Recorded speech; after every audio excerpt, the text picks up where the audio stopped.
De Jérusalem au Temple, Spinoza attaque le mythe de la résurrection de Jésus et révèle l'occulté que. Diriez-vous si je vous révélais que l'un des plus grands mensonges de l'histoire humaine a été soigneusement orchestré pendant des siècles, trompant des milliards de personnes? Et si la résurrection de Jésus, ce pilier fondamental du christianisme, n'était qu'une fabrication politique habilement construite? Aujourd'hui, nous plongeons dans les profondeurs de cette révélation explosive grâce aux analyses révolutionnaires de Baruch Spinoza, le philosophe qui a osé défier l'establishment religieux le plus puissant du monde. Si vous appréciez les histoires qui changent votre perspective sur la réalité, n'oubliez pas de vous abonner à la chaîne pour ne rater aucun moment de ces révélations qui dérangent. Dites-nous dans les commentaires de quel pays vous nous regardez et à quelle heure vous visionnez cette vidéo. Et si vous êtes sur mobile, un petit type dans les commentaires nous aide énormément à toucher plus de personnes courageuses comme vous. Préparez-vous à un voyage intellectuel qui ébranlera tout ce que vous pensiez savoir sur les origines du christianisme. Car ce que nous allons découvrir ensemble transcende la simple critique religieuse. C'est l'anatomie d'une manipulation de masse qui perdure depuis 2 millénaires. Le philosophe qui osa défier l'ordre établi qui était vraiment Baruch Spinoza. Et pourquoi ces idées continuent-elles à terroriser les défenseurs de la foi chrétienne 3 siècles après sa mort? Né en 1632, dans une famille juive portugaise d'Amsterdam, Spinoza n'était pas destiné à devenir l'ennemi public numéro 1 du christianisme.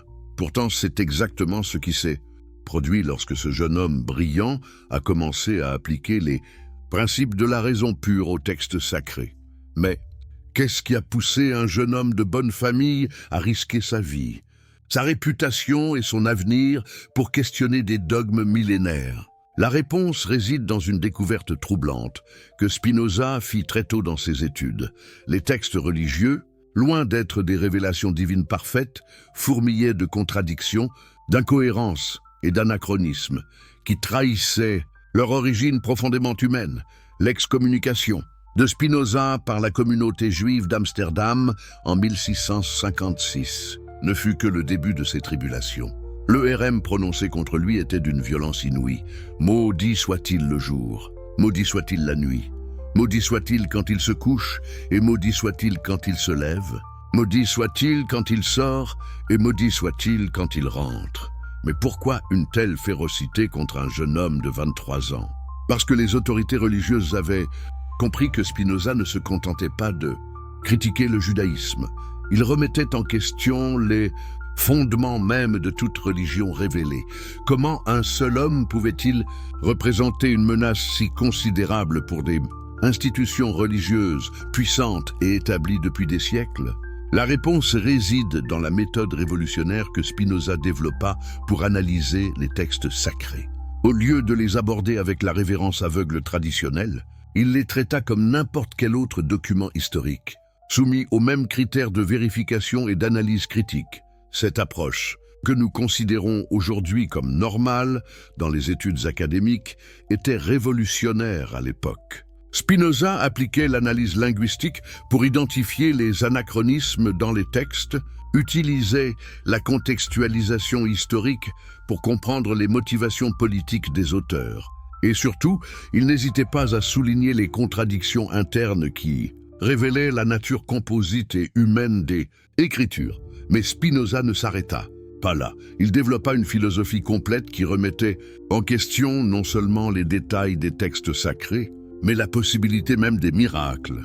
Pour lui, l'univers fonctionnait selon des lois naturelles immuables.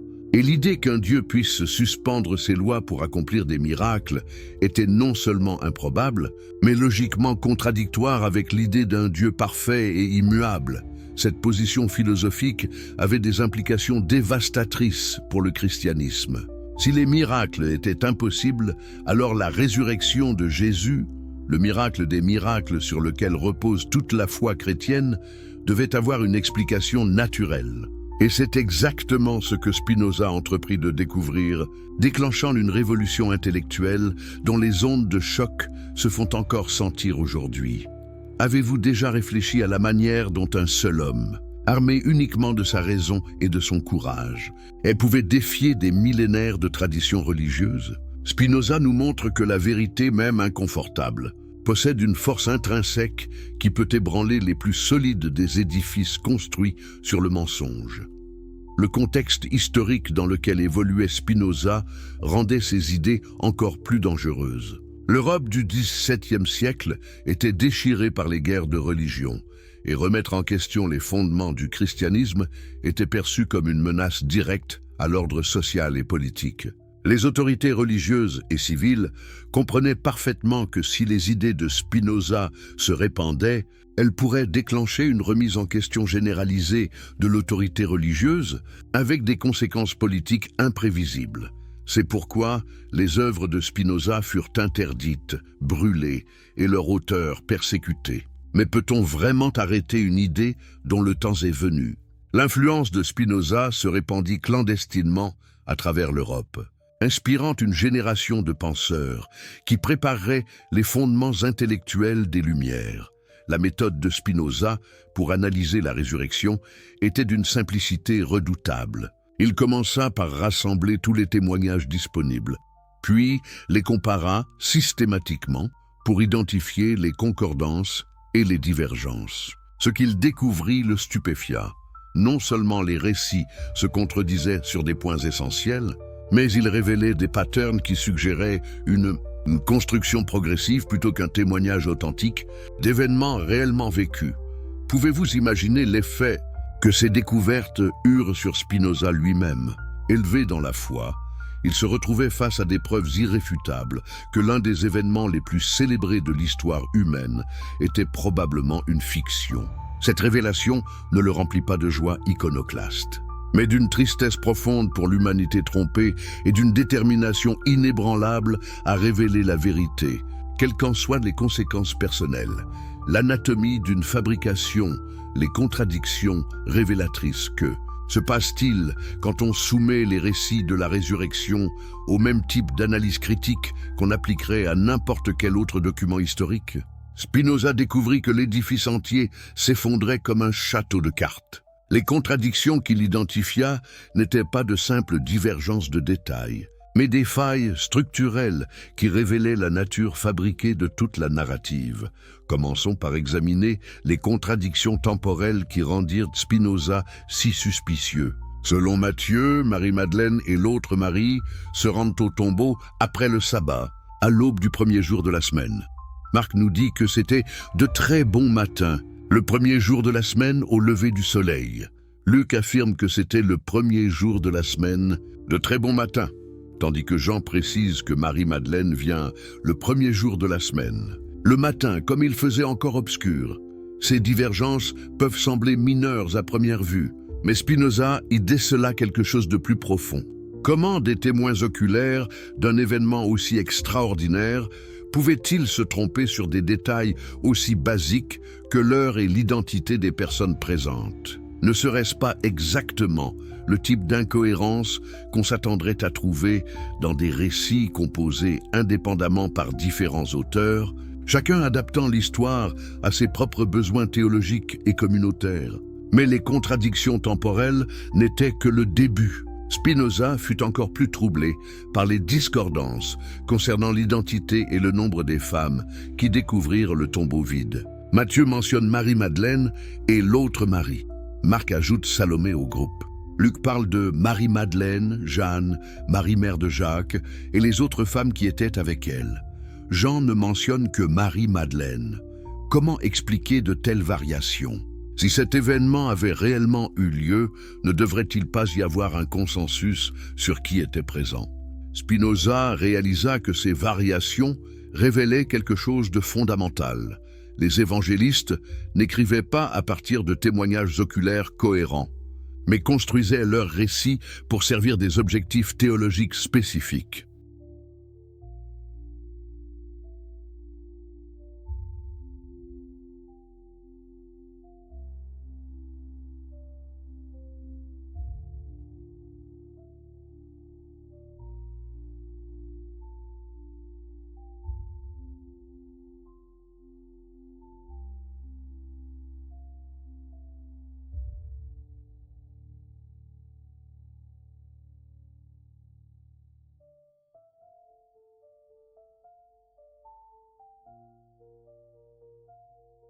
L'analyse de Spinoza devint encore plus dévastatrice quand il examina les réactions des femmes face au tombeau vide. Selon Matthieu, elles furent saisies de crainte et d'une grande joie et coururent porter la nouvelle aux disciples. Marc nous dit qu'elles s'enfuirent du sépulcre, car elles étaient saisies de tremblement et de stupeur, et elles ne dirent rien à personne, à cause de leur effroi. Luc affirme qu'elles annoncèrent toutes ces choses aux 11 et à tous les autres. Jean décrit Marie-Madeleine courant vers Pierre et l'autre disciple pour leur annoncer que le corps avait disparu. Pouvez-vous concevoir des témoignages plus contradictoires? Ces femmes ont-elles parlé ou se sont-elles tues? Ont-elles été joyeuses ou terrifiées? Ont-elles couru vers les disciples ou ont-elles fui en silence? Spinoza comprit que ces contradictions n'étaient pas accidentelles. Elles révélaient les différentes stratégies narratives des évangélistes, chacun adaptant l'histoire aux besoins de sa communauté. Mais ce qui troubla le plus Spinoza fut l'évolution des apparitions de Jésus ressuscité à travers les différents évangiles. Dans Marc, le plus ancien des évangiles, il n'y a aucune apparition décrite. Le livre se termine abruptement avec les femmes fuyant le tombeau vide. Les versets décrivant les apparitions dans Marc furent ajoutés plus tard par d'autres mains, un fait reconnu même par les érudits chrétiens conservateurs. Matthieu ajoute une apparition aux femmes près du tombeau et une autre aux disciples en Galilée. Luc multiplie les apparitions sur la route d'Emmaüs, dans la chambre haute où Jésus mange du poisson pour prouver sa corporéité. Jean va encore plus loin avec des apparitions détaillées, incluant l'épisode célèbre de Thomas l'incrédule. Cette progression n'est-elle pas exactement ce qu'on s'attendrait à trouver dans le développement d'une légende? Spinoza observa que les récits devenaient progressivement plus élaborés, plus physiques, plus détaillés, exactement comme une histoire grandit dans la transmission orale avant d'être couchée par écrit. Comment les défenseurs de la résurrection expliquent-ils cette évolution? Ils affirment généralement que les évangélistes tardifs avaient accès à plus d'informations ou se souvenaient de détails oubliés par les premiers. Mais Spinoza trouva cette explication peu convaincante. Si les détails les plus spectaculaires de la résurrection étaient historiquement vrais, pourquoi l'évangéliste le plus proche, temporellement des événements, les aurait-il omis? L'analyse de Spinoza devint encore plus percutante quand il examina les différentes versions de la Grande Commission, les dernières instructions que Jésus aurait données à ses disciples. Chaque évangile présente une version différente, adaptée à la théologie particulière de l'auteur. Matthieu met l'accent sur l'autorité universelle de Jésus et la mission auprès de toutes les nations. Luc souligne le pardon des péchés et le témoignage. Marc, dans les versets ajoutés, insiste sur les signes miraculeux qui accompagneront les croyants.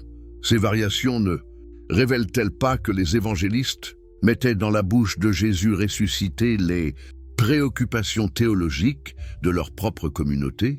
Spinoza y vit la preuve que les récits de résurrection étaient des constructions littéraires plutôt que des rapports historiques. Mais peut-être l'aspect le plus troublant de l'analyse de Spinoza concernait-il la géographie des apparitions? Matthieu place les apparitions en Galilée, conformément à la promesse faite par l'ange aux femmes. Luc les situe exclusivement à Jérusalem et dans ses environs, et insiste même sur le fait que les disciples ne devaient pas quitter la ville. Comment concilier ces indications géographiques contradictoires? Cette contradiction géographique révéla à Spinoza quelque chose de crucial. Les évangélistes adaptaient leurs récits aux besoins de leurs communautés respectives. Matthieu, écrivant probablement pour une communauté judéo-chrétienne de Galilée, voulait légitimer l'importance de cette région. Luc, écrivant dans un contexte plus hellénistique et universaliste, préférait centrer les événements sur Jérusalem, la ville sainte d'où l'évangile devait se répandre jusqu'aux extrémités de la terre. Avez-vous déjà réfléchi à l'impact psychologique de ces découvertes sur Spinoza lui-même?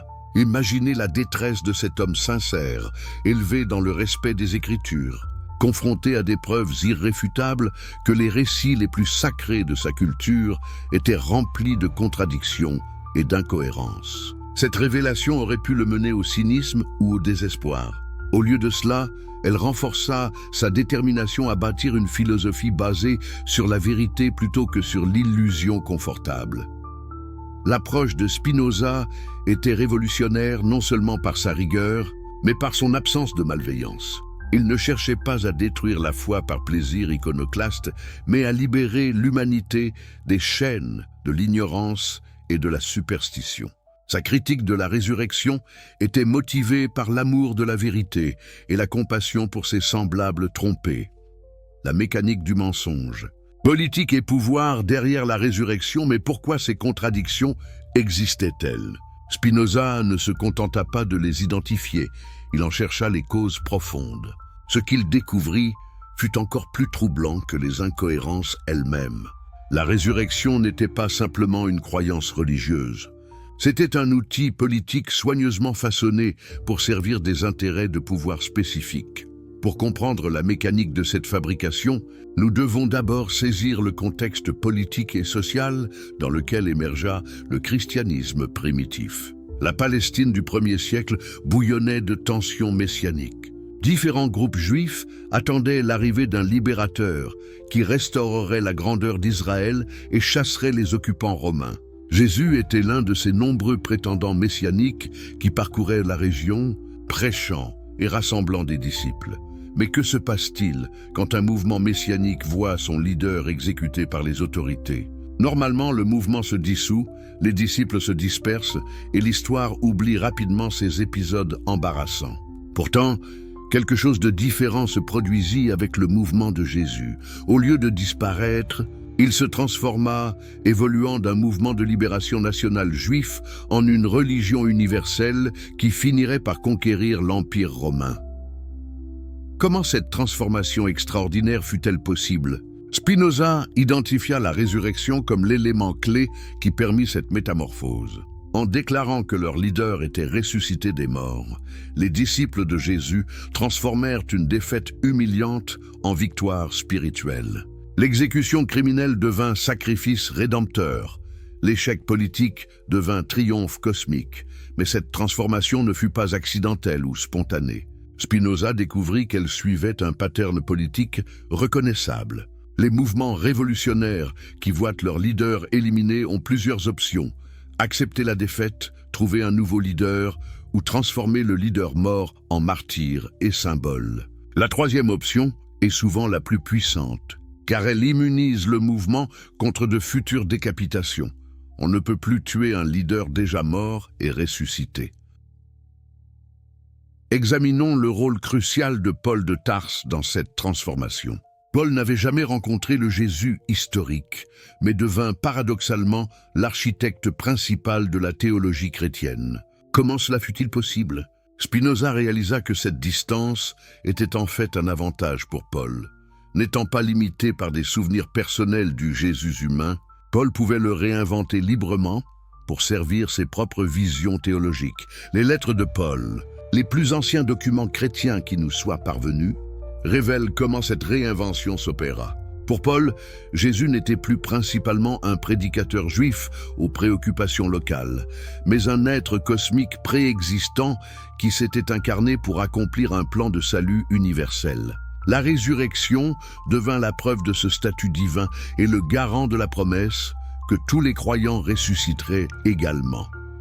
Mais pourquoi Paul développa-t-il cette théologie particulière? Spinoza suggéra plusieurs motivations convergentes. D'abord, Paul était un juif de la diaspora, formé dans la culture hellénistique. Sa théologie reflétait donc naturellement des influences grecques, particulièrement les religions à mystère, qui promettaient elles aussi mort et résurrection symbolique. Ensuite, Paul avait des ambitions missionnaires universelles.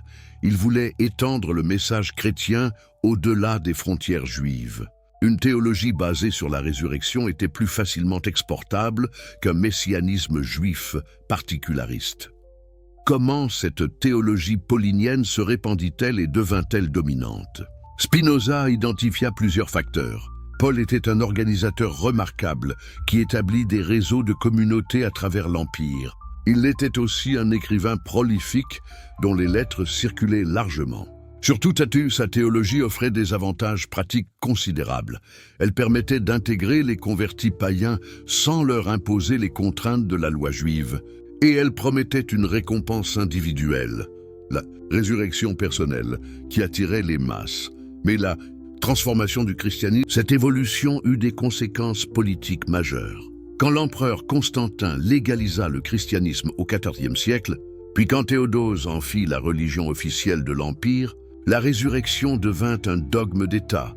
Nier la résurrection n'était plus seulement une hérésie religieuse, mais un crime contre l'ordre public.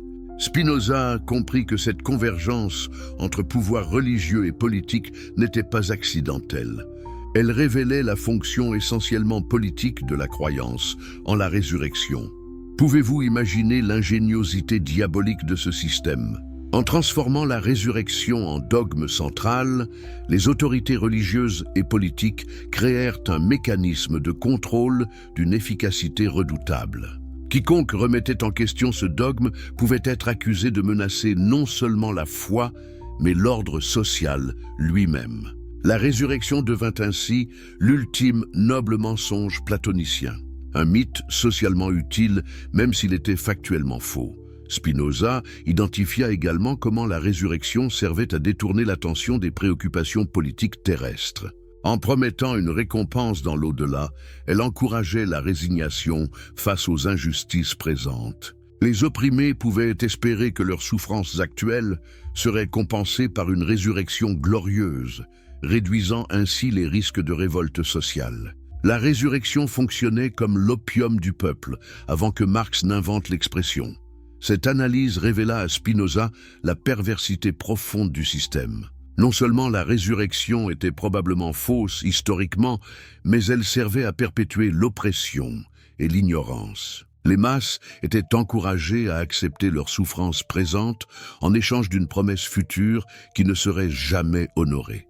Pendant ce temps, les élites religieuses et politiques profitaient de cette résignation pour maintenir leurs privilèges. Mais comment ce système se perpétuait-il à travers les siècles ? Spinoza identifia plusieurs mécanismes d'auto-renforcement.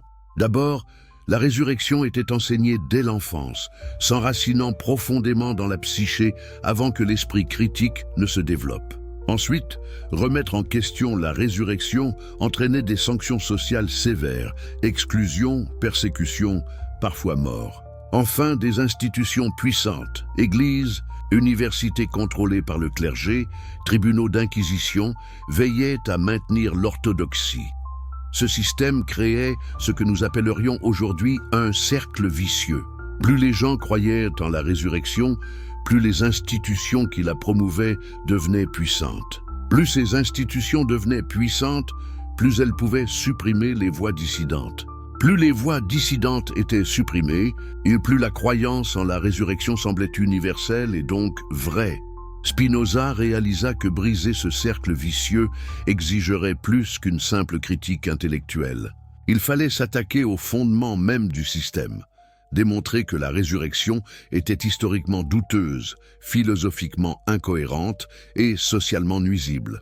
C'est exactement ce qu'il entreprit de faire, posant les bases d'une révolution intellectuelle qui se poursuit encore aujourd'hui. L'audace de cette entreprise était extraordinaire.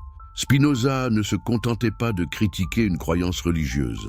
Il s'attaquait à l'un des piliers fondamentaux de la civilisation occidentale. Il savait parfaitement les risques qu'il prenait, mais sa passion pour la vérité et sa compassion pour l'humanité trompée lui donnaient le courage de persévérer. Aujourd'hui, près de 4 siècles après Spinoza, ses intuitions sur la dimension politique de la résurrection se révèlent prophétiques. L'analyse moderne des origines du christianisme confirme largement ces soupçons. La résurrection fut effectivement utilisée comme outil de légitimation politique et les récits évangéliques reflètent plus les préoccupations théologiques de leurs auteurs que des témoignages historiques fiables. Mais cette révélation soulève une question troublante. Si la résurrection est effectivement une fabrication politique, qu'est-ce que cela dit sur la nature humaine et notre rapport à la vérité ? Sommes-nous condamnés à vivre dans l'illusion Ou pouvons-nous, comme le croyait Spinoza, nous élever vers une existence basée sur la raison et l'authenticité? La réponse à cette question déterminera peut-être l'avenir de notre civilisation. Plongez-vous avec moi dans une révélation qui va bouleverser votre compréhension de l'un des événements les plus controversés de l'histoire humaine. Nous voici arrivés au cœur même du mystère. Que s'est-il réellement passé dans ce tombeau à Jérusalem il y a 2000 ans? La vérité que nous allons explorer ensemble dépasse tout ce que vous avez pu imaginer. Si vous êtes passionné par les histoires qui révèlent les secrets cachés de l'histoire, n'hésitez pas à vous abonner à notre chaîne pour ne manquer aucun de ces moments de révélation pure. Et dites-nous dans les commentaires de quel pays vous nous suivez et à quelle heure vous regardez cette investigation historique extraordinaire. Pour ceux qui nous suivent sur mobile, un petit type dans les commentaires nous aide énormément à partager ces vérités avec encore plus de personnes courageuses. L'énigme du tombeau, les théories interdites de Spinoza. Que se passa-t-il réellement dans ce tombeau qui changea le cours de l'histoire occidentale?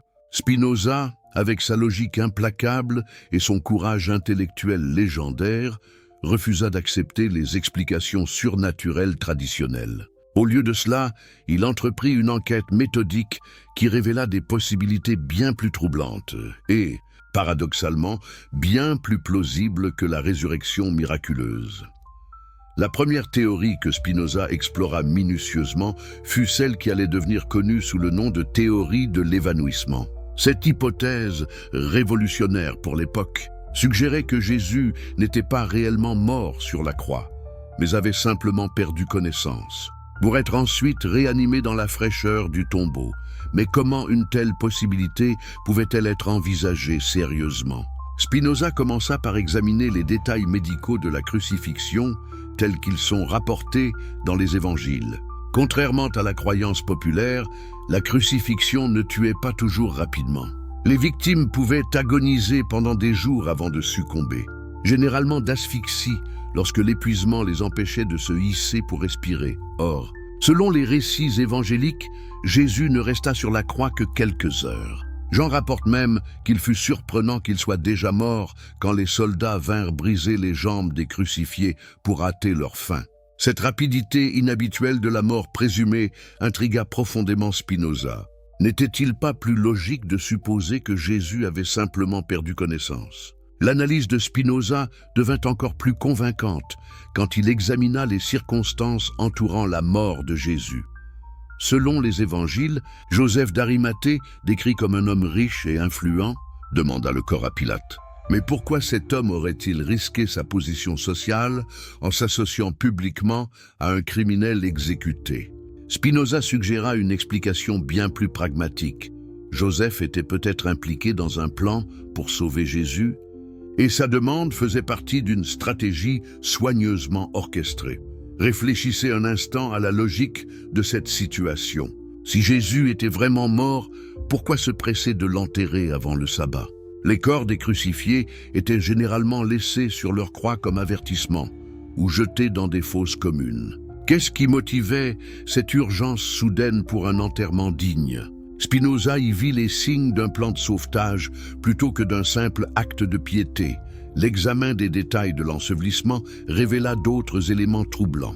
Les évangiles mentionnent que le corps fut enveloppé dans des linges avec des aromates. Mais ces aromates, mentionnés par Jean, la myrrhe et l'aloès en quantités importantes, avaient-ils vraiment pour fonction de préserver un cadavre, ou plutôt de soigner un homme gravement blessé mais encore vivant? Spinoza découvrit que dans la médecine antique, la myrrhe était utilisée comme analgésique et antiseptique, tandis que l'aloès servait à traiter les blessures et les inflammations. Ces substances n'étaient pas particulièrement efficaces pour l'embaumement, mais elles étaient parfaitement adaptées pour soigner quelqu'un qui récupérait de blessures graves. Cette utilisation médicale, plutôt que funéraire des aromates, ne suggérait-elle pas un plan de réanimation plutôt qu'un enterrement? Le tombeau lui-même présentait des caractéristiques intrigantes. Il appartenait à Joseph d'Arimathée, était taillé dans le roc, et selon les descriptions, spacieux et confortable. N'était-ce pas l'endroit idéal pour cacher quelqu'un en convalescence? Le tombeau offrait discrétion, sécurité et facilité d'accès pour des complices qui viendraient de prodiguer des soins. Mais que dire de la pierre qui fermait l'entrée? Les évangiles insistent sur son poids considérable, nécessitant plusieurs hommes pour la déplacer. Pourtant, le matin de Pâques, cette même pierre avait été roulée. Par qui? Les femmes qui découvrirent le tombeau ouvert n'auraient certainement pas eu la force physique nécessaire. Spinoza suggéra que des complices étaient... Cette théorie expliquait élégamment plusieurs mystères des récits de résurrection. Pourquoi Jésus n'apparaissait-il qu'à ses disciples et jamais à ses ennemis ou aux autorités? Parce qu'un homme gravement blessé en convalescence ne pouvait se montrer qu'à des alliés sûrs. Pourquoi les apparitions étaient-elles brèves et souvent dans des conditions de faible luminosité? Parce que Jésus, affaibli et défiguré par ses blessures, ne pouvait soutenir de longues rencontres publiques. L'analyse de Spinoza révéla d'autres détails troublants. Dans l'évangile de Luc, Jésus ressuscité mange du poisson grillé pour prouver qu'il n'est pas un esprit. Mais pourquoi un être ressuscité et glorifié aurait-il besoin de nourriture? Cette insistance sur la corporéité de Jésus ne suggérait-elle pas plutôt qu'il s'agissait d'un homme en convalescence ayant besoin de se nourrir pour reprendre des forces? De même, l'épisode de Thomas l'incrédule prenait une dimension nouvelle sous cette perspective. Thomas voulait toucher les plaies de Jésus pour croire en sa résurrection. Mais ces plaies, selon le récit, étaient encore visibles et tangibles. Un corps ressuscité et glorifié conserverait-il les traces de blessures mortelles? N'était-il pas plus logique de supposer qu'il s'agissait des cicatrices d'un homme qui guérissait de blessures graves? Cependant, Spinoza ne s'arrêta pas à la théorie de l'évanouissement.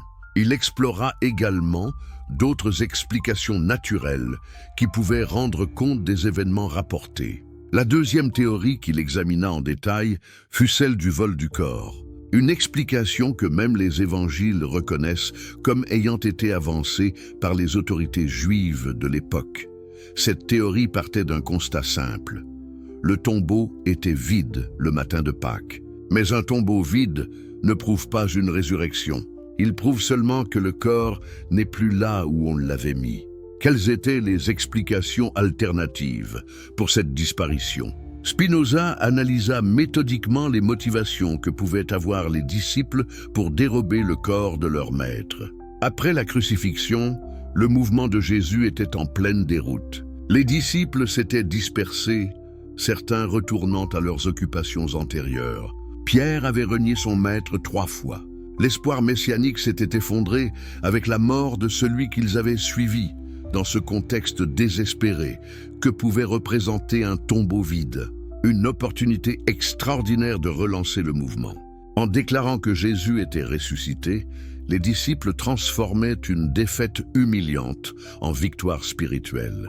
L'échec devenait accomplissement, la mort devenait triomphe, mais cette stratégie n'était-elle pas trop risquée? Après tout, les disciples s'exposaient à la persécution en proclamant la résurrection. Spinoza répondit à cette objection en soulignant que les disciples avaient peu à perdre et tout à gagner. Leur mouvement était de toute façon condamné à disparaître après l'exécution de leur leader. En inventant la résurrection, ils lui donnaient une chance de survie. L'analyse de Spinoza révéla également que le vol du corps n'était pas aussi difficile qu'on pourrait le croire. Malgré les mentions d'une garde romaine dans l'évangile de Matthieu, les autres évangiles ne font aucune référence à cette surveillance. Il est possible que cette garde ait été un ajout tardif au récit pour répondre aux accusations de vol du corps qui circulaient dans les communautés juives. Même en admettant la présence de gardes, Spinoza nota que ces soldats avaient peu de motivation à surveiller efficacement un tombeau. Ils gardaient le corps d'un criminel exécuté, pas un trésor précieux. Dans un contexte où la corruption était monnaie courante, n'était-il pas possible que des disciples fortunés comme Joseph d'Arimathée aient soudoyé les gardes pour regarder ailleurs? La chronologie des événements soutenait également la théorie du vol. Selon les évangiles, les femmes se rendirent au tombeau de très bon matin et le trouvèrent déjà ouvert et vide. Cela suggérait que le vol avait eu lieu pendant la nuit, quand les rues étaient désertes et la surveillance relâchée. Mais Spinoza poussa son analyse encore plus loin. Il examina les conséquences psychologiques du vol du corps sur les disciples eux-mêmes. Comment des hommes qui avaient participé à une telle supercherie pouvaient-ils ensuite prêcher la résurrection avec une conviction si évidente qu'ils étaient prêts à mourir pour cette croyance? La réponse de Spinoza fut subtile et psychologiquement sophistiquée. Il suggéra que les disciples pouvaient avoir commencé par une supercherie consciente, mais qu'ils finirent par croire eux-mêmes à leur propre invention. Ce phénomène, que nous appellerions aujourd'hui auto-persuasion, n'est pas rare dans l'histoire des mouvements religieux. Les disciples, ayant volé le corps et déclaré la résurrection, se trouvaient dans une situation psychologique complexe. D'un côté, ils savaient qu'ils avaient menti. De l'autre, ils voyaient leur mouvement renaître et prospérer grâce à ce noble mensonge. Graduellement, la frontière entre fiction utile et vérité profonde s'estompa dans leurs esprits. Cette évolution psychologique était facilitée par le contexte culturel de l'époque. Les résurrections et apparitions surnaturelles n'étaient pas rares dans la littérature religieuse antique. Les disciples baignaient dans une atmosphère où le merveilleux était accepté comme possible, voire probable. Dans un tel contexte, l'auto-persuasion était facilitée. Spinoza explora également une troisième possibilité, celle des hallucinations collectives. Cette théorie, révolutionnaire pour son époque, s'appuyait sur sa compréhension avancée de la psychologie humaine et des phénomènes de suggestion collective. Comment des groupes d'individus pouvaient-ils partager des visions qui leur paraissaient absolument réelles? Spinoza identifia plusieurs facteurs qui rendaient ce phénomène plausible dans le cas des disciples de Jésus. D'abord, ils étaient tous en état de choc traumatique après l'exécution de leur maître. Ensuite, ils partageaient des attentes messianiques communes qui les prédisposaient à interpréter tout événement ambigu comme surnaturel. L'analyse de Spinoza des conditions psychologiques des disciples était remarquablement moderne. Il reconnut que le deuil, l'espoir désespéré et la pression sociale pouvaient créer des états de conscience altérés où la frontière entre réalité et imagination s'estompait. Dans ces conditions, des visions partagées devenaient non seulement possibles, mais probables. Cette théorie expliquait pourquoi toutes les apparitions de Jésus se produisaient dans des contextes émotionnellement chargés et avec des personnes déjà convaincues de sa divinité. Elle expliquait aussi pourquoi ces apparitions étaient souvent brèves, ambiguës et laissaient des témoins dans le doute jusqu'à ce qu'ils reconnaissent Jésus. Mais Spinoza ne se limita pas à ces explications naturelles. Il explora aussi la possibilité que toute la narrative de la résurrection ait été une création délibérée et consciente des premières communautés chrétiennes. Cette hypothèse, la plus dérangeante de toutes, suggérait que la résurrection n'était pas le résultat d'une erreur ou d'une illusion, mais d'une stratégie politique calculée. Dans cette perspective, les dirigeants des communautés chrétiennes primitives auraient consciemment fabriqué l'histoire de la résurrection pour servir leurs objectifs politiques et religieux. Cette fabrication n'était pas nécessairement malveillante. Elle pouvait être motivée par la conviction sincère que cette noble menterie servirait des fins supérieures. Spinoza trouva des précédents historiques pour de telles fabrications religieuses. L'histoire antique regorgeait d'exemples où des leaders politiques ou religieux avaient inventé des miracles ou des interventions divines pour légitimer leur autorité. Dans un contexte où la vérité factuelle était moins valorisée que l'efficacité sociale, de telles stratégies n'étaient ni inhabituelles ni scandaleuses. Cette analyse révéla à Spinoza la sophistication remarquable de la stratégie chrétienne primitive. En proclamant la résurrection de Jésus, les dirigeants chrétiens accomplissaient plusieurs objectifs simultanément. Ils transformaient un leader exécuté en martyr triomphant, ils promettaient à leurs fidèles une récompense similaire dans l'au-delà, et ils établissaient leur propre autorité comme héritiers d'un être divin. Mais quelle que soit l'explication retenue, évanouissement, vol du corps, hallucination collective ou fabrication délibérée, toutes menaient à la même conclusion troublante.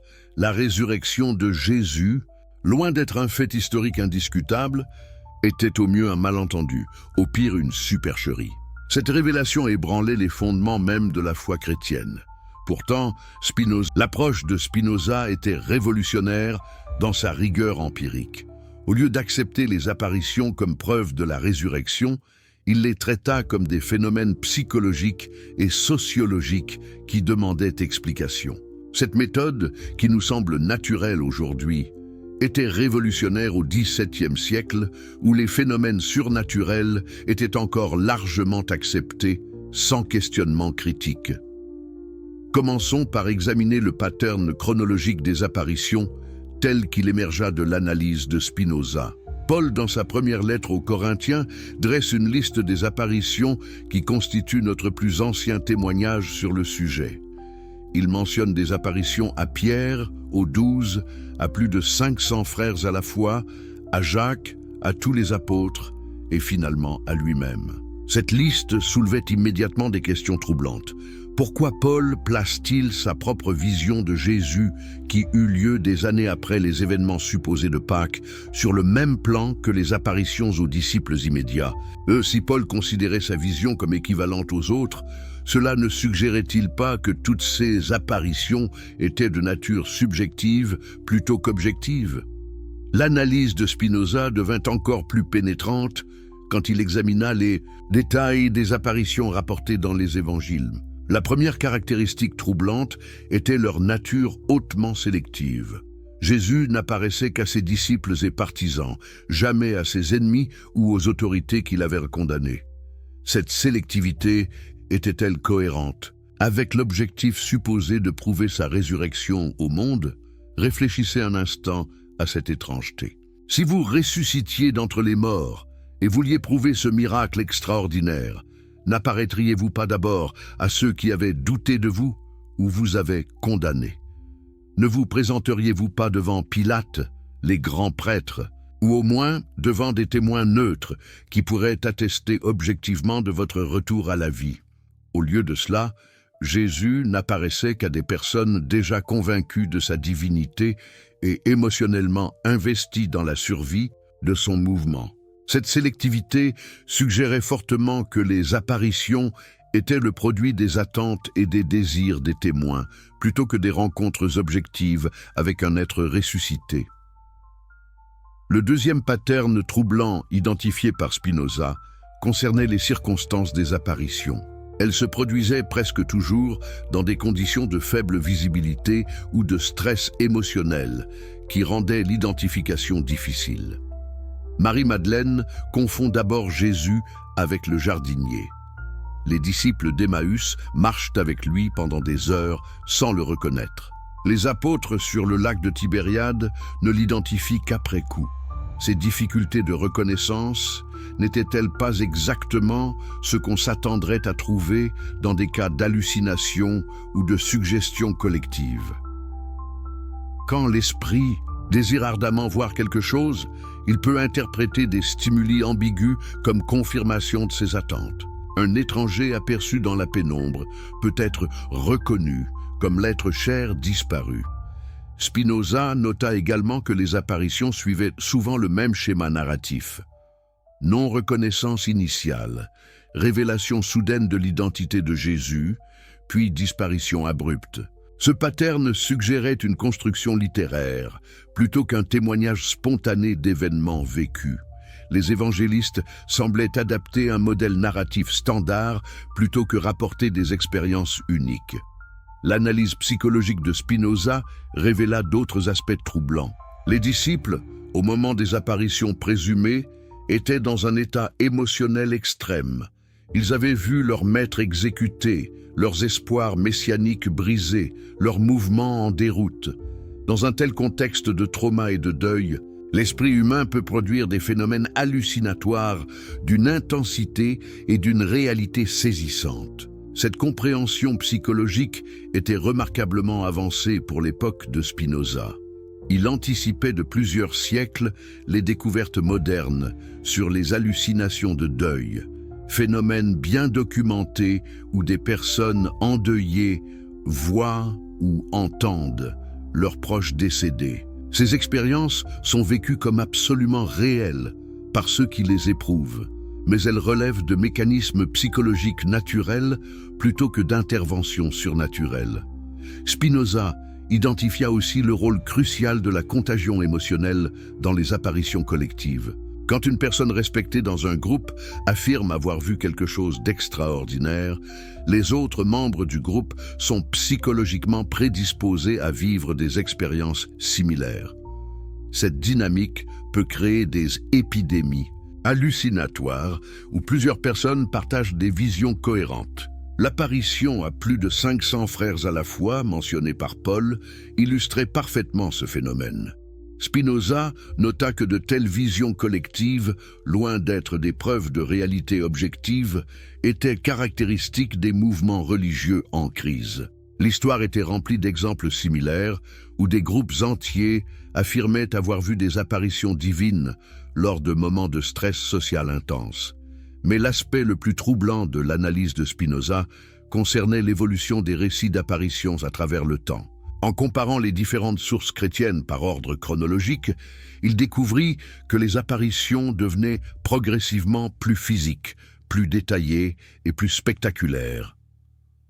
Paul, le plus ancien témoin, décrit sa vision en termes purement spirituels. Il parle d'avoir vu Jésus, mais sans détails physiques.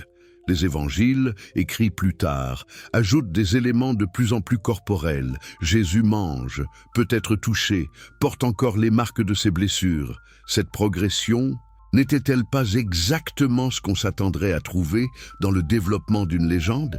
Spinoza identifia cette évolution comme une réponse aux critiques contemporaines. Les premières communautés chrétiennes étaient accusés par leurs détracteurs d'avoir simplement vu un esprit ou d'avoir eu des hallucinations. En réaction, les récits tardifs insistaient de plus en plus sur la réalité physique des apparitions pour contrer ces objections. Cette stratégie apologétique révélait involontairement la faiblesse des témoignages originaux.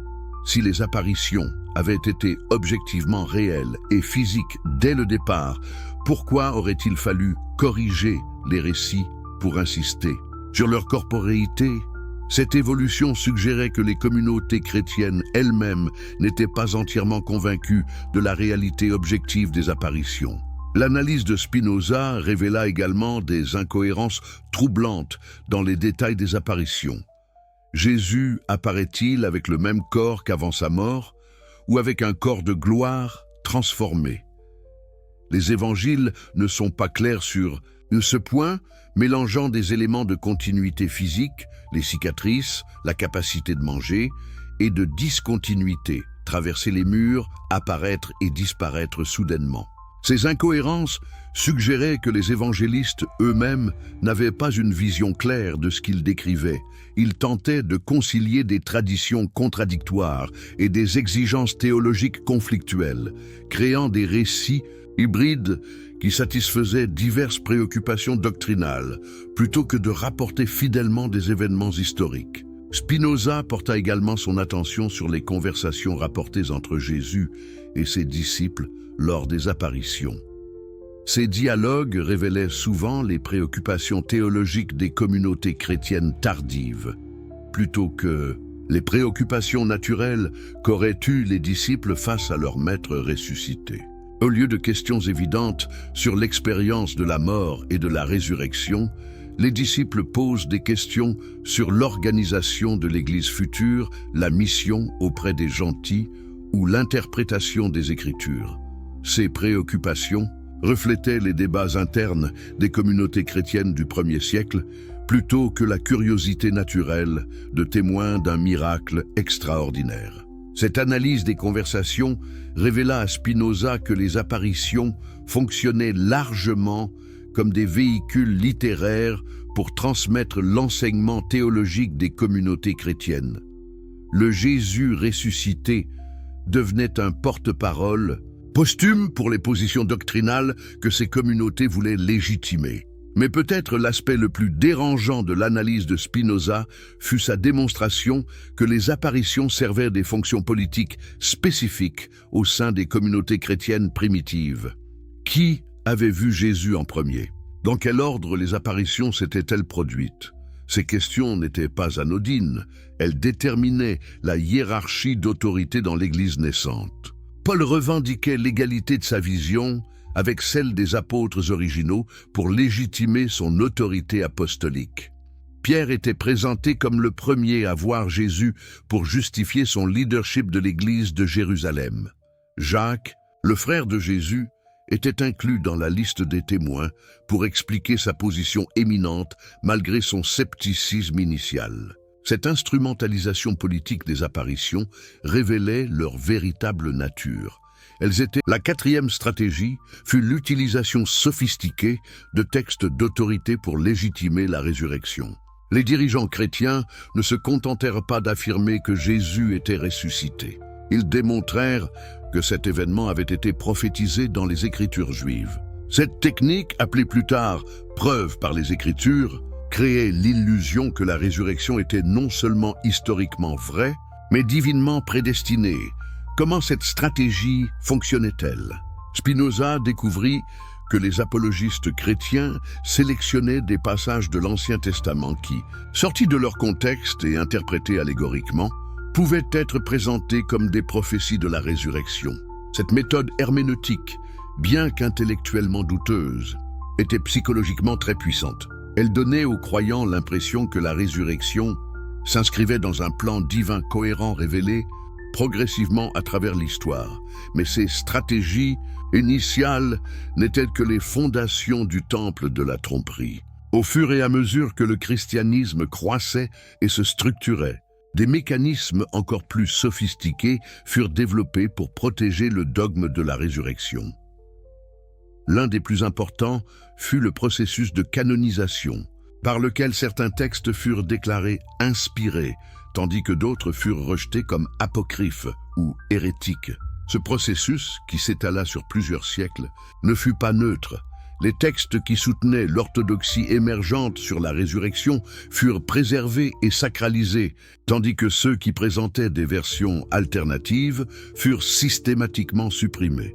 Spinoza réalisa que cette sélection artificielle des sources avait créé une illusion de consensus historique. En ne préservant que les témoignages favorables à la résurrection et en détruisant les voix dissidentes, l'Église avait construit une documentation apparemment unanime qui masquait la diversité et les controverses réelles des premiers siècles chrétiens. Cette manipulation des sources historiques était accompagnée d'une stratégie parallèle de contrôle de l'éducation et de la culture intellectuelle. L'Église devint progressivement l'institution dominante dans l'éducation occidentale, s'assurant que les générations successives seraient formées dans l'acceptation non critique du dogme de la résurrection. Cette hégémonie éducative était particulièrement pernicieuse parce qu'elle se présentait sous le masque de la scholarship académique. Les universités médiévales, bien qu'elles cultivassent l'excellence intellectuelle dans de nombreux domaines, maintenaient la résurrection comme un présupposé incontestable. La critique de ce dogme central était non seulement découragée, mais criminalisée. Spinoza identifia aussi le rôle crucial de l'art et de la liturgie dans la perpétuation du mythe de la résurrection. Les peintures, sculptures, hymnes et rituels chrétiens créait une atmosphère émotionnelle qui renforçait la croyance indépendamment des arguments rationnels. Cette saturation culturelle rendait psychologiquement très difficile de questionner la réalité de la résurrection, même pour les esprits les plus critiques. L'architecture même des églises contribuait à cette stratégie. Les cathédrales gothiques, avec leur verticalité imposante et leur jeu subtil de lumière et d'ombre, créait un sentiment de transcendance et de mystère qui prédisposait les fidèles à accepter l'extraordinaire. Dans de tels espaces sacrés, douter de la résurrection semblait non seulement impie, mais psychologiquement difficile. Mais peut-être, l'aspect le plus sophistiqué du temple de la tromperie fut le développement d'une apologétique intellectuelle complexe qui anticipait et neutralisait les objections potentielles à la résurrection. Les théologiens chrétiens ne se contentaient pas d'affirmer la réalité de la résurrection. Ils développaient des arguments élaborés pour réfuter toute critique possible. Cette apologétique évoluait constamment pour répondre aux défis intellectuels de chaque époque. Quand la critique historique émergea, les apologistes développèrent des méthodes pour défendre l'historicité des évangiles. Quand la science moderne remit en question la possibilité des miracles, ils créèrent des théologies qui accommodaient les découvertes scientifiques tout en préservant l'essentiel du dogme. Spinoza fut particulièrement impressionné par l'habileté avec laquelle cette tradition apologétique réussissait à présenter des faiblesses comme des forces. Les contradictions entre les évangiles étaient expliquées comme des preuves d'authenticité. Des témoignages trop concordants auraient semblé suspects. L'absence de témoignages non chrétiens était présentée comme preuve de la nature spirituelle, plutôt que politique de la résurrection. Cette capacité à retourner chaque objection non confirmation était remarquable dans sa sophistication psychologique. Elle créait un système de croyance immunisé contre la critique rationnelle. Toute preuve contraire pouvait être réinterprétée comme preuve favorable.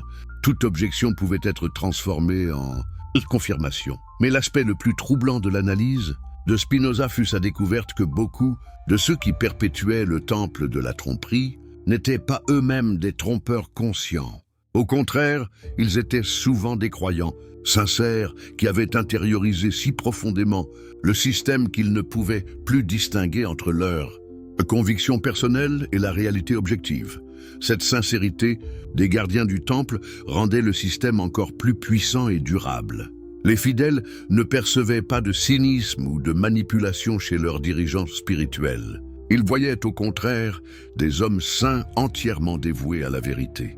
Cette perception renforçait leur propre foi et leur confiance dans le système.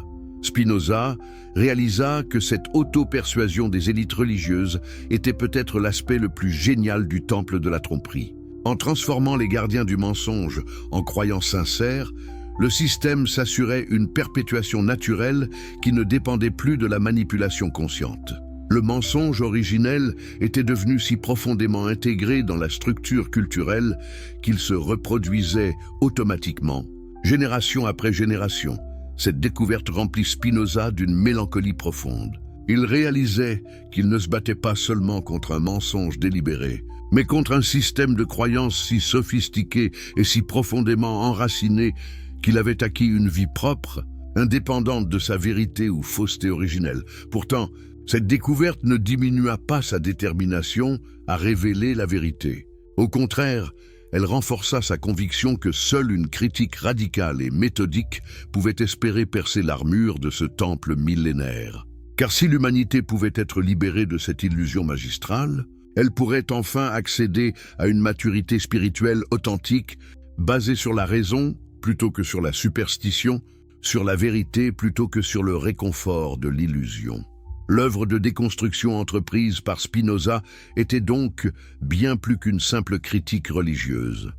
C'était un acte de libération humaine, une tentative héroïque de briser les chaînes intellectuelles qui entravaient le développement de notre espèce depuis des millénaires. Le temple de la tromperie était impressionnant dans sa sophistication, mais il restait un temple de mensonges, et comme tel, il méritait d'être démoli pour permettre l'édification d'une spiritualité authentique basée sur la vérité et la raison.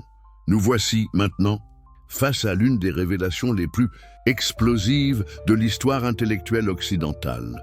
Ce que nous allons découvrir ensemble va au-delà de la simple critique religieuse. C'est l'anatomie complète d'une transformation civilisationnelle qui continue de façonner notre monde moderne. Préparez-vous à plonger dans les conséquences contemporaines de la révolution spinoziste et la libération finale de l'illusion la plus persistante de l'humanité. Si vous êtes fasciné par ces révélations qui ébranlent les fondements de notre civilisation, abonnez-vous immédiatement à notre chaîne pour ne rater aucun moment de ces vérités qui dérangent. Dites-nous dans les commentaires de quel pays vous nous regardez et à quelle heure vous découvrez ces révélations historiques. Et pour nos fidèles sur mobile, un hype massif dans les commentaires nous aide énormément à faire connaître ces vérités à encore plus de chercheurs de vérité. L'héritage révolutionnaire. Comment Spinoza transforma la pensée occidentale, mais que devint l'héritage intellectuel de Spinoza après sa mort en 1677. Comment ces idées révolutionnaires sur la résurrection influencèrent-elles le développement de la pensée occidentale moderne? La réponse à cette question révèle l'une des transformations intellectuelles les plus profondes de l'histoire humaine. Une révolution silencieuse qui continue de façonner notre monde contemporain de manière que peu d'entre nous soupçonnent. L'influence de Spinoza ne se manifesta pas immédiatement de manière ouverte. Ses œuvres furent interdites, ses idées censurées, et ses disciples contraints à la clandestinité. Pourtant, comme une rivière souterraine qui finit par émerger à la surface, sa pensée critique de la résurrection se fraya un chemin à travers les réseaux intellectuels européens. Comment cette transmission clandestine s'opéra-t-elle? Spinoza avait créé autour de lui un cercle de disciples dévoués qui comprenaient la portée révolutionnaire de ses découvertes. Après sa mort, ces hommes courageux continuèrent à diffuser ses idées sous le manteau du secret, utilisant des codes, des pseudonymes et des réseaux de correspondance chiffrés pour échapper à la vigilance des autorités religieuses. L'un des vecteurs les plus importants de cette diffusion fut la République des Lettres, ce réseau informel de savants européens qui correspondaient régulièrement sur les questions intellectuelles de l'époque. Dans leurs lettres soigneusement codées, les disciples de Spinoza partageaient ses critiques de la résurrection avec des esprits sympathiques à travers l'Europe, créant progressivement un consensus souterrain parmi l'élite intellectuelle. Mais pourquoi ces idées trouvèrent-elles un terrain si fertile? La réponse réside dans les transformations sociales et intellectuelles que connaissait l'Europe du XVIIIe siècle. L'émergence de la science moderne, avec ses méthodes empiriques et sa confiance dans la raison, créait un climat intellectuel de plus en plus réceptif aux critiques spinoziennes de la religion révélée. Les découvertes de Newton en physique, les avancées de la médecine, les explorations géographiques, qui révélaient la diversité des cultures humaines, tous ces développements convergeaient pour créer une vision du monde de plus en plus difficile à concilier avec les dogmes religieux traditionnels. Dans ce contexte, les analyses de Spinoza sur l'impossibilité naturelle des miracles trouvaient un écho croissant. Considérons l'impact spécifique des idées de Spinoza sur quelques-unes des figures les plus influentes des Lumières. Voltaire, bien qu'il critiqua parfois Spinoza en public pour des raisons de prudence politique, adopta essentiellement ses méthodes critiques pour analyser les textes religieux. Son dictionnaire philosophique fourmille d'observations sur les contradictions, des évangiles qui reprennent presque mot pour mot les analyses spinoziennes. L'influence fut encore plus directe sur Diderot et d'Alembert, les maîtres d'œuvre de l'encyclopédie. Ces hommes avaient lu Spinoza attentivement et comprenaient parfaitement les implications de sa critique de la résurrection pour l'ensemble de l'édifice chrétien. Bien qu'ils ne puissent l'exprimer ouvertement dans leurs articles, ils utilisèrent des stratégies subtiles de renvoi croisés et de sous-entendus pour faire passer le message spinozien à leurs lecteurs éclairés. Mais peut-être l'influence la plus profonde se manifesta-t-elle chez les historiens et exégètes bibliques du XVIIIe siècle. Hermann Samuel Reimarus, professeur à Hambourg, développa une critique historique du Nouveau Testament qui reprenait et approfondissait les intuitions de Spinoza. Ces fragments posthumes, publiés par Lessing, créèrent un scandale intellectuel en Europe en appliquant systématiquement la méthode historico-critique aux récits évangéliques. Qu'est-ce qui rendait ces fragments si explosifs? Reimarus y démontrait, avec une érudition impressionnante et une logique implacable, que les récits de la résurrection contenaient trop d'incohérences et de contradictions pour être historiquement fiables. Il suggérait que les disciples avaient volé le corps de Jésus et inventé l'histoire de la résurrection pour sauver leur mouvement de l'effondrement. Cette thèse n'était-elle pas exactement celle que Spinoza avait développée un siècle plus tôt? Reimarus reconnut d'ailleurs explicitement sa dette envers le philosophe d'Amsterdam, citant ses analyses des contradictions évangéliques et sa démonstration de l'impossibilité naturelle des miracles. L'impact de cette critique historique fut considérable. Pour la première fois depuis les origines du christianisme, des savants respectés remettaient publiquement en question l'historicité de la résurrection, en s'appuyant sur des arguments rationnels plutôt que sur des polémiques antichrétiennes. Cette légitimation académique de la critique spinozienne marqua un tournant décisif dans l'histoire de la pensée occidentale. Mais comment l'Église réagit-elle à cette offensive intellectuelle sans précédent? La réponse révèle à la fois la puissance du temple de la tromperie que nous avons analysé précédemment et les premières fissures qui commençaient à apparaître dans ces murailles millénaires. D'un côté, les autorités religieuses mobilisèrent toute leur puissance institutionnelle pour combattre la diffusion des idées spinoziennes. Les livres furent interdits et brûlés. Les auteurs menacés d'excommunication et de poursuites judiciaires, les universités sommées de maintenir l'orthodoxie dans l'enseignement de la théologie. Cette répression témoignait de la conscience qu'avaient les dirigeants religieux de la menace existentielle que représentaient les critiques de la résurrection. Ils comprenaient intuitivement ce que Spinoza avait démontré analytiquement. La résurrection était la clé de voûte de tout l'édifice chrétien, et la faire s'effondrer entraînerait la ruine de l'ensemble du système. Mais paradoxalement, cette répression même contribua à légitimer et à diffuser les idées qu'elle prétendait combattre. En réagissant si violemment aux critiques de la résurrection, l'Église révélait involontairement leur pertinence et leur force. Pourquoi tant de peur si ces critiques n'étaient que des élucubrations d'esprits égarés? De plus, la répression se révéla largement inefficace face aux nouvelles réalités de la communication intellectuelle européenne. Les livres interdits circulaient clandestinement, souvent avec une diffusion plus large que s'ils avaient été autorisés.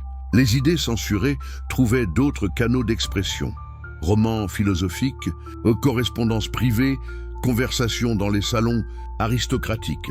L'un des exemples les plus remarquables de cette diffusion clandestine fut le succès extraordinaire des œuvres de Spinoza dans les bibliothèques privées des nobles et bourgeois éclairés. Des inventaires après décès révèlent que l'éthique et le traité théologico-politique figuraient dans des milliers de bibliothèques privées à travers l'Europe, souvent dissimulées sous des reliures trompeuses ou des faux titres. Cette diffusion souterraine créa progressivement ce qu'on pourrait appeler une contre-culture intellectuelle européenne. Un réseau informel mais influent de personnes qui partageaient les vues spinoziennes sur la religion révélée tout en maintenant une façade de conformité publique. Cette hypocrisie nécessaire, bien que regrettable, permit la survie et la transmission des idées critiques pendant la période de répression la plus intense. Mais l'influence de Spinoza ne se limita pas aux cercles intellectuels élitaires. Ses idées pénétrèrent aussi sous des formes simplifiées et populaires, dans les couches moyennes de la société urbaine européenne. Les pamphlets clandestins, les chansons satiriques, les pièces de théâtre à double sens diffusèrent des versions accessibles de la critique spinozienne de la résurrection. Comment mesurer l'impact réel de cette diffusion populaire? Les archives judiciaires de l'époque révèlent une augmentation significative des procès pour blasphème et hérésie, suggérant que les autorités religieuses faisaient face à une contestation croissante de leurs dogmes fondamentaux. Les rapports des confesseurs notent également une diminution de la ferveur religieuse et une augmentation du scepticisme parmi leurs ouailles. Cette érosion progressive de la foi traditionnelle ne se traduisait pas nécessairement par une apologie. L'ironie de cette évolution n'échappait pas aux observateurs lucides de l'époque. En développant une méthode pour démanteler la crédibilité de la résurrection chrétienne, Spinoza avait créé les outils intellectuels qui transformeraient toute notre compréhension du passé humain. Sa critique religieuse était devenue une révolution épistémologique aux conséquences imprévisibles.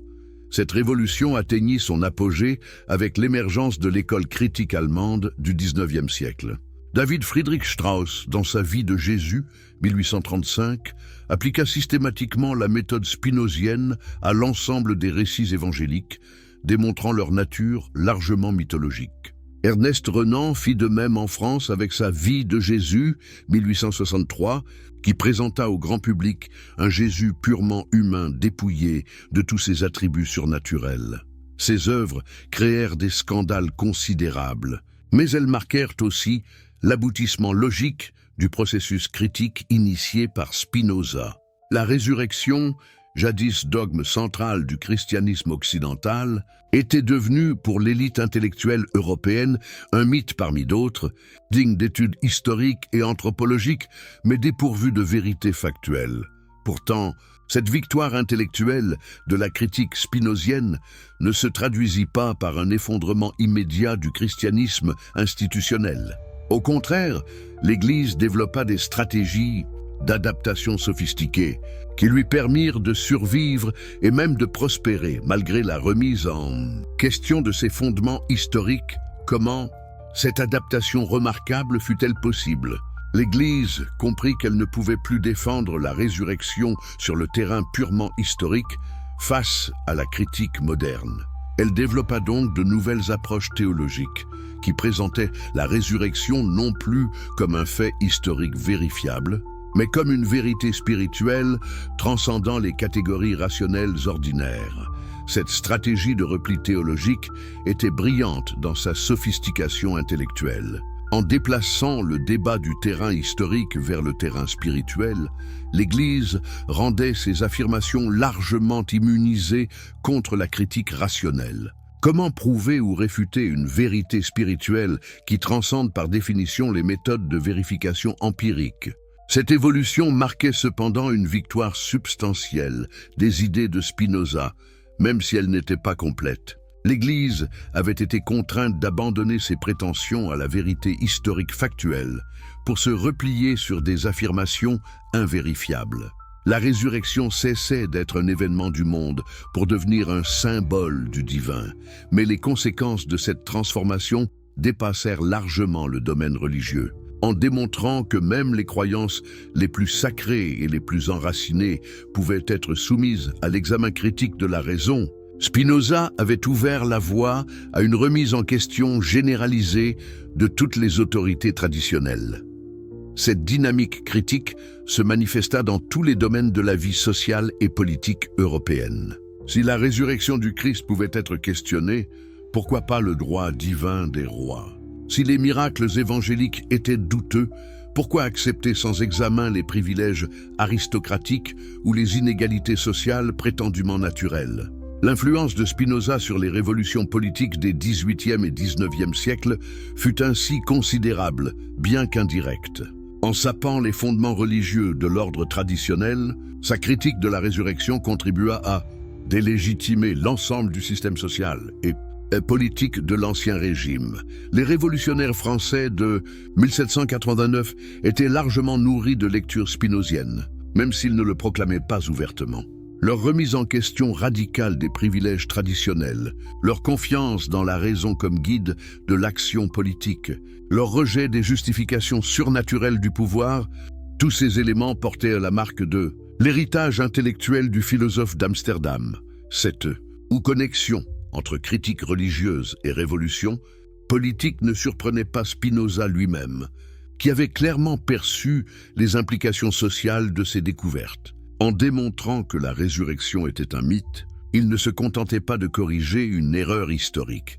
Il libérait l'humanité d'un des instruments de domination les plus efficaces jamais conçus. Car la résurrection, comme nous l'avons vu, ne fonctionnait pas seulement comme croyance religieuse. Elle servait à légitimer l'ensemble de l'ordre social traditionnel. En promettant une compensation dans l'au-delà pour les souffrances terrestres, elle décourage la révolte contre l'injustice présente. En établissant une hiérarchie d'autorité basée sur la proximité supposée avec le divin, elle justifiait les inégalités sociales et politiques. La destruction de ce mythe libérait donc des énergies considérables qui avaient été canalisées vers l'acceptation passive de l'injustice. Ces énergies se manifestèrent dans les grands mouvements d'émancipation des siècles suivants. Abolition de l'esclavage, lutte pour les droits démocratiques, mouvements ouvriers, féminisme. Bien sûr, cette libération ne fut ni immédiate ni complète. Les structures de domination traditionnelles se défendirent avec acharnement, développant de nouveaux mythes pour remplacer ceux que la critique spinozienne avait détruits. Mais le processus était irréversible. Une fois que l'humanité avait goûté aux fruits de la critique rationnelle, elle ne pouvait plus retourner à l'innocence de la croyance aveugle. Cette transformation se manifesta aussi dans le développement des sciences humaines modernes. L'anthropologie, la sociologie, la psychologie, toutes ces disciplines émergèrent au XIXe siècle en appliquant aux phénomènes humains les méthodes critiques que Spinoza avait développées pour analyser les textes religieux. L'étude comparative des religions, en particulier, révéla que le christianisme n'était qu'une tradition parmi d'autres, avec ses propres mythes et rituels, ses propres stratégies de légitimation et de contrôle social. Cette relativisation culturelle acheva de démystifier la résurrection en la replaçant dans le contexte plus large des phénomènes religieux universels. Ces développements intellectuels eurent des conséquences pratiques considérables.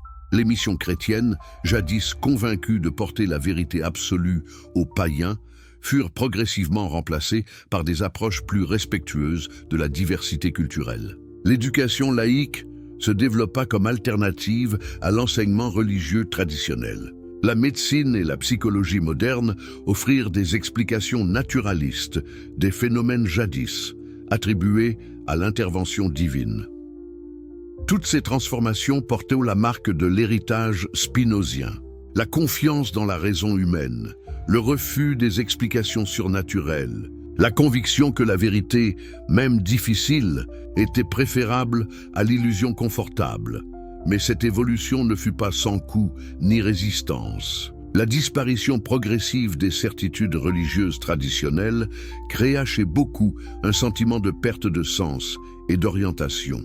Si la résurrection était un mythe, si la religion n'était qu'une construction humaine, quelle était la signification ultime de l'existence? Cette crise existentielle, que Nietzsche qualifiera plus tard de mort de Dieu, fut l'une des conséquences non intentionnelles mais inévitables de la révolution spinozienne. En détruisant les illusions consolantes de la religion traditionnelle, la critique rationnelle laissait l'humanité face au défi redoutable de créer elle-même le sens de son existence.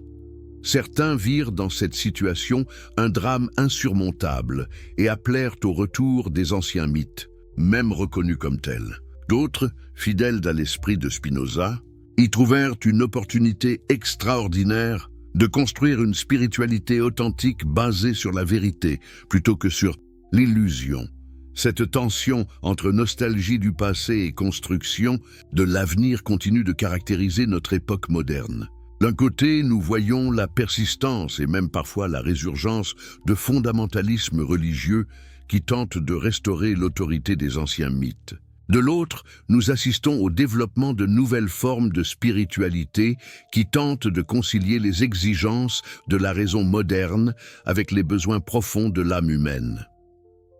Dans cette perspective, l'œuvre de Spinoza apparaît non pas comme une destruction nihiliste des valeurs traditionnelles, mais comme un travail de préparation du terrain pour une reconstruction plus authentique de la spiritualité humaine. En démontrant la fausseté de la résurrection, il ne supprimait pas le besoin humain de transcendance. Il le purifiait des scories de la superstition pour permettre son épanouissement véritable. Cette vision prophétique de Spinoza trouve aujourd'hui des échos dans les développements les plus avancés de la pensée contemporaine, les découvertes de la physique moderne sur la nature de l'univers, les progrès de la neurobiologie sur le fonctionnement de la conscience, les recherches en anthropologie, sur la diversité des cultures humaines. Tous ces développements confirment et approfondissent